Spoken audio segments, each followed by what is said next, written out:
Today we are going to be discussing whether or not you can take this hardtail mountain bike. Look at this. That tail is hard. There's no suspension back here. We're going to be discussing whether or not you should take this on downhill trails. So, I have some GoPro footage that I'm going to be cutting into here of me at Snow Summit. I was on the blue trail, so it's not too extreme. It's not the easiest one, but it's not the hardest one. So it's like an in-betweener. And let me tell you, this compared to my full suspension bike was pretty miserable.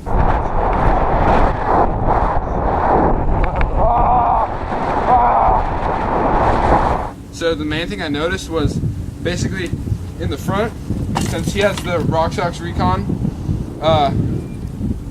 Solo Air fancy fork, it's only got 100mm travel though, so this is not what you get on a stock bike. It was bearable. It was not pleasant on my wrist. So it was better than nothing for sure, 100% better than nothing, but I wouldn't recommend it. Like, it was still very uncomfortable even in the front end. And then on the back, it was terrible because, I mean, you know, okay, I don't want to say it was terrible. We'll get to the pros later, but for now, we'll just talk about what was bad about it. So it was really shaky back here. It makes it a lot harder to grip your pedals if you don't have like travel back here in your suspension that's gonna like kind of cushion you. If you don't have that, it's hard to grab onto your pedals because everything is like bouncing back here. When you have the suspension, it'll still be bouncing, but it'll be minimized by that shock that you're gonna put somewhere over here. And the other part of that was really not pleasant was you really feel it in your back when you don't have any cushion back here. So I don't know, I really noticed compared to my other full suspension bike that when I'd go down on this, my back would really feel it. So if you have back problems, you're not gonna wanna get a hardtail for Big Bear. So my next point that I want to make is if you're just going to ride this at your local like hiking trails or like flat dirt roads, you know, around some curvy roads, and you're not going to be going over some serious rockage.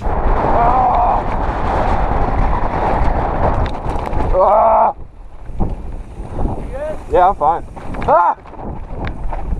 You'll probably be fine, but the issue with there is, I know a lot of you with the hardtail buyers, a lot of you hardtail buyers might be getting this as one of your first bikes.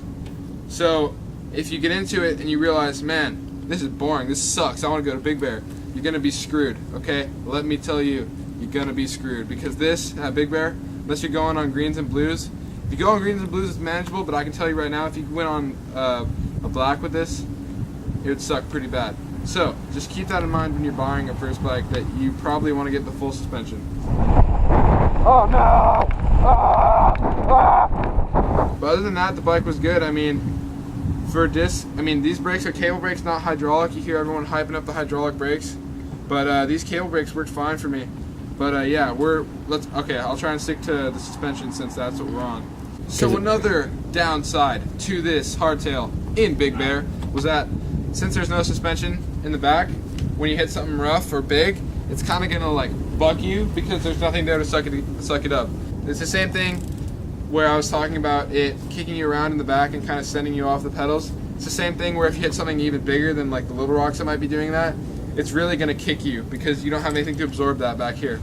If you just want a bike to cruise around the town and maybe ride some local trails that aren't necessarily as gnarly as the ones at Big Bear or as bumpy, you'll be fine with this. You'll be cruising because you'll have this front suspension which will minimize little stuff, but you're not going to be doing anything too extreme. So if that's your purpose for getting this bike, then I'd say go for it.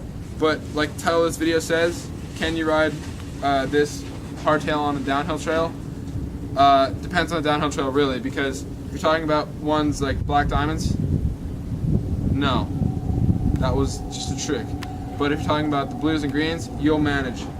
It will be unpleasant and your back will hurt, but you'll manage. So BW just pointed out a great point that I had forgotten. He said that since you're not going to have the complicated frame and the rear shock here, a hardtail is actually going to be lighter than a full suspension bike, unless you're going to buy one of those $8,000 bikes that's carbon, but if you are, get out of here. So yeah, it's going to be a little bit lighter just because you don't have all that baloney back here to take care of the rear shock. And that could, like, I mean, I guess if you wanted to jump it or something, like, you'll notice the dirt jumper bikes are all lighter and stronger because they're hardtails instead of being full suspension. The real Slopestyle ones, like the big ones, might have a little rear shock back here, but even then it's not that extreme. So if you jump a full suspension bike and you have the suspension set wrong to where the rebound is too fast, or maybe there's too much pressure, it's going to do the same thing that this would do on that big rock I was telling you about, where it's actually, when you pump up the lip, it's going to compress, and then when you let go, it's going to kick you forward, and that can send you over the bars real quick. So that would be another area where this is, you don't even have to worry about that. So yeah, thanks for watching. Smash that subscribe button if you're new here, and smash the like button as well. So that being said, okay, bye.